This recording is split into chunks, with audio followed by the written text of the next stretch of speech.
विषय को लेकर आप लोगों ने एक मीटिंग का आयोजन किया गया, क्या था? महाराज जी, बड़ी सीधी सी बात है। आज हमारे सनातन धर्म का जो नाश किया जा रहा है, जो सनातन धर्म की बेकदरी की जा रही है, जो सनातन धर्म का नाश करने पर लोग तुले हुए हैं, उस विषय में हमारी चर्चा हुई है। और इसके अलावा जो झांकी समाज है, जागरण समाज है, उनके लिए डिसीजन लिया गया है झांकियों को पूर्णतः बैन करने के लिए, क्योंकि ये हमारी धार्मिक भावनाओं को ठेस पहुंचाता है। और साथ में बड़ी सीधी सी बात ये है कि झांकी वालों से प्रार्थना है, हाथ जोड़ करके अपनी झांकी कृपया बंद कर दें।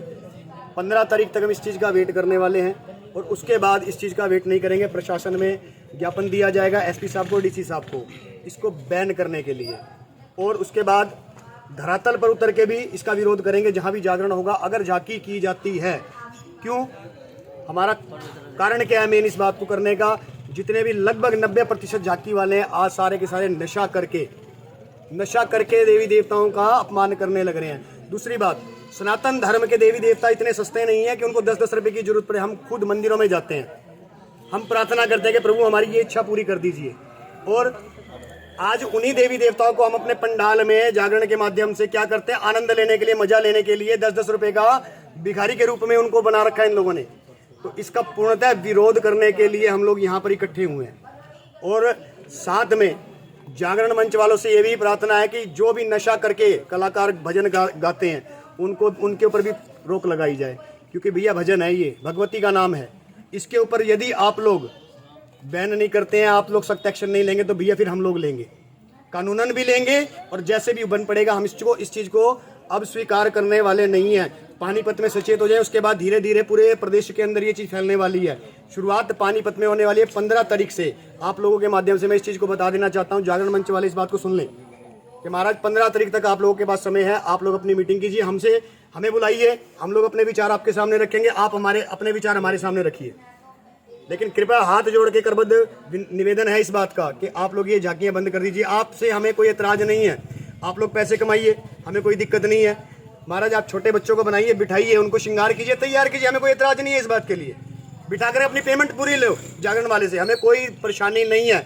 लेकिन कोई भी बड़ा व्यक्ति या कोई लड़की जागरण मंच के अंदर, जागरण दरबार के अंदर अगर झांकी करते पाए गए, तो फिर उसका जिम्मेदार वो स्वयं होगा। किस प्रकार रोकने का प्रयास करोगे? हम दोनों तरह से रोकने का प्रयास करने वाले हैं जी। हम कानूनन भी रोकेंगे इनको, 295A का पर्चा दर्ज करवाएंगे। दूसरी बात, और जागरण में जाकर के पूरी की पूरी संस्था, युवा जितने भी हमारे सैनिक जुड़े हुए हैं, जो युवा जुड़े हमारे साथ, वो सारे के सारे जाकर पहले तो जागरण मंच वालों जिन्होंने जागरण करवाए उनसे प्रार्थना करेंगे कि महाराज इस चीज़ को आप नागरण को समझाएंगे, सनातन धर्म के देवी देवताओं का आप लोग मजाक ना उड़ाएं। दूसरी बात, यदि फिर भी झांकी वाले नहीं मानते हैं तो महाराज फिर उनका राम ही भला करने वाला है, फिर हमें कोई दोष ना दे। उसके बाद महाराज जी हमारी गर्दन भी काटनी है प्रशासन ने, तो हम तैयार खड़े हैं उस चीज़ के लिए। लगता नहीं है काफी देर बाद प्रयास कर रहे हो? बिल्कुल इस चीज़ के लिए देर हुई है, मानते हैं इस बात को, लेकिन शास्त्र बोलते हैं और बड़े बुजुर्गों ने भी कहा, जहाँ जागो वहीं सवेरा। अगर आज हमारी सुध आज खुली है तो आज ही तैयार हैं इस चीज़ के लिए हम।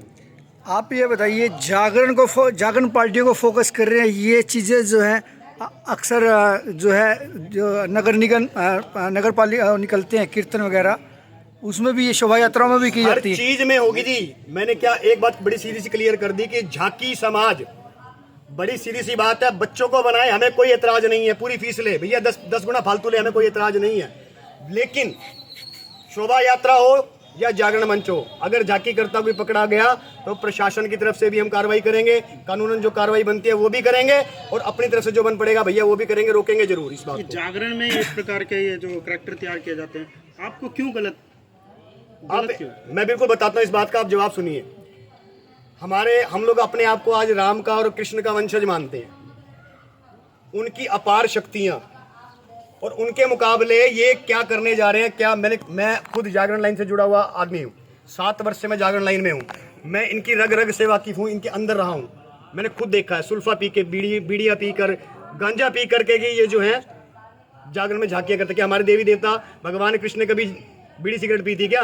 और भगवान शंकर का मजाक बना रखा, चिलम ले लेके। भगवान शंकर का मेरे को किसी शास्त्र के अंदर दिखा दीजिए जहाँ ये लिखा हो कि भगवान शंकर ने कभी चिलम पी है, या सुल्फा पिया है, मैं उसको जो वो कहेगा उसके लिए मैं तैयार हूँ। उसकी अगर सारी उम्र गुलामी भी करनी पड़ी तो उसके लिए भी तैयार हूँ, लेकिन मुझे लिखा हुआ दिखा दो किस शास्त्र के अंदर लिखा है कि भगवान शंकर ने चिलम पी थी या भांग सुल्फा पिया था। आप बताइए क्या मेरी बात गलत है? इस बात को हमारे देवी देवताओं को नशा करने वाले और पता नहीं किस तरीके का शरीर होगा, किस तरह के वो उनकी प्रवृत्ति होगी। नहीं, आज जो आप लोगों ने कॉन्फ्रेंस की है, मीटिंग की है और 12 दिन का आपने गैप दिया, क्या इसका क्या रीजन है कि बीच में 12 दिन का गैप इसलिए दिया गया क्योंकि हमारे हिंदू सनातन शक्ति सेना का आज प्रथम मीटिंग रखी गई है। इसका जो मुख्य रूप होगा, विराट रूप जो आपको देखने को मिलेगा, वो 13 तारीख गुरु पूर्णिमा को मिलने वाला है। क्या कुछ करने वाले हैं? गुरु पूर्णिमा पर पहले तो आपको बता दूं, हम राम रसिक हैं, हमारा सीधी सी बात है, राम जी को मानने वाले हैं, तो भगवान श्री राम का गुणगान करने वाले हैं। गुरु पूर्णिमा पर भंडारे का आयोजन भी है और वहीं पर इस कार्रवाई को करने के लिए हमारे कम से कम 500 से 700 लड़के इकट्ठे होने वाले हैं जो इस चीज़ का डिसीजन लेंगे कि हमें ये कार्रवाई कैसी करनी है।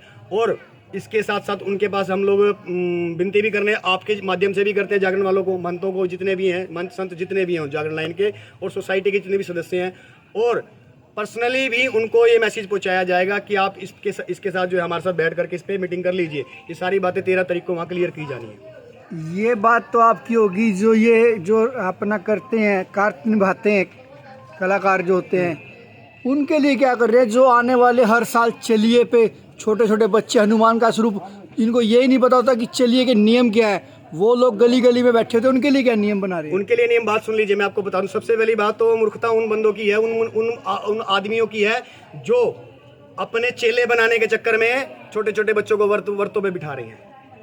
पहली बात तो श्री हनुमान जी महाराज का अखंड नियम कोई कर ही नहीं सकता श्री हनुमान जी के अलावा। दूसरी बात ये कि जो बच्चे व्रत धारण करते हैं, मैं जो हनुमान सभा वाले हैं सभी को नहीं कहता, लेकिन कुछ एक ऐसे हैं जिन्हें मैं बरसाती मेंढक बोलता हूँ, और मैंने आज की स्पीच में भी बोला इस बात को। बरसाती मेंढक इसलिए बोलता हूँ कि सारा साल तो उनको पता नहीं होता कि हनुमान जी का स्वरूप जिसको वो धारण कर रहे हैं, व्रत रख रहे हैं, वो कहाँ है। और 40 दिन अपना महाराज बनकर पटके गले में डाल करके अपना महाराज जी बने हुए हैं। क्यों भाई? क्यों हनुमान जी इतने सस्ते थे क्या? मेरा सवाल ये है कि उनके लिए क्या प्रतिबंध लगाए जाएंगे? उनके लिए प्रतिबंध बड़ा सीधा सा है। देखिए, उनके लिए भी उनके जो गुरु बने हुए हैं, मुख्य रूप से जो पानीपत के स्वरूप धारण करने वाले पुराने हैं, उनसे हमारी प्रार्थना करेंगे, उनसे भी, उनके पास भी हमारी कोशिश रहेगी कि मीटिंग की जाए उनसे, और इस चीज़ पर जितना हो सके जल्दी से जल्दी कंट्रोल किया जाए। छोटे बच्चों को, खासकर 18 साल से छोटे बच्चों को, 15 साल से छोटे बच्चों को स्वरूप धारण ना कराया जाए। ठीक। क्या नाम है अपना परिचय? मेरा आचार्य महेश भारद्वाज।